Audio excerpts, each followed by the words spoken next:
Have you ever wandered into a bookstore and bought a book only to find it cheaper online?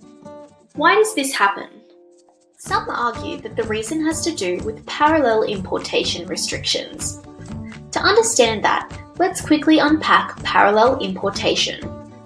Parallel importation occurs when a good that's protected by intellectual property rights is legally imported into Australia. Following an amendment to the Copyright Act, Australia imposed restrictions on the parallel importation of books. PIRs prevent Australian booksellers importing protected books, and instead they must purchase the stock from a local publisher who holds Australian rights. In 2009, the Productivity Commission reviewed the PIRs and recommended their removal, sparking agreement from some and backlash from others. First, let's explore the arguments against PIRs. One of the biggest opposing arguments is that PIRs increase the price of books. When a book has PIR protection, booksellers are required to source their stock from the Australian publisher, regardless of the price of any foreign editions. Often this means that local retailers are forced to pay more for their stock, making book prices rise. Many stakeholders believe that the removal of PIRs would increase the availability of cheaper supply options and reduce cost pressures on local retailers, ensure consumers have access to price-friendly books, and restore local booksellers' competitive edge against online outlets. There's also an argument that PIRs promote anti-competitive behaviour.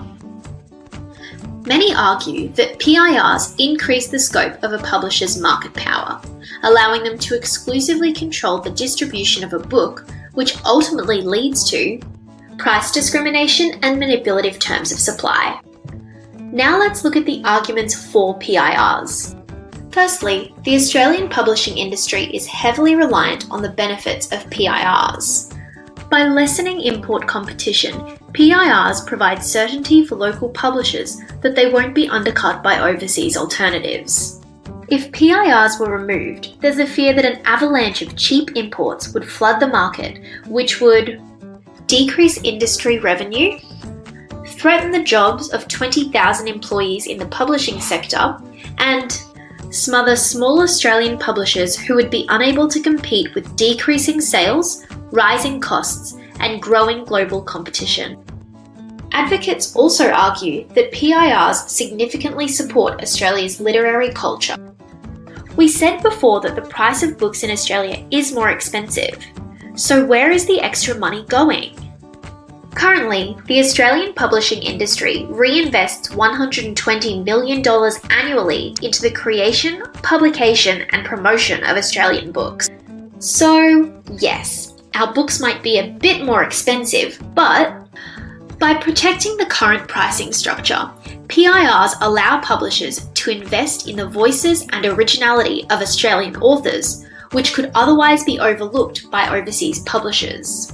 This side of the argument is best summed up by the Australian Society of Authors, who say that the recommendations to remove PIRs reflect a crippling erosion of the copyright position of creators and would result in the decimation of the Australian publishing industry.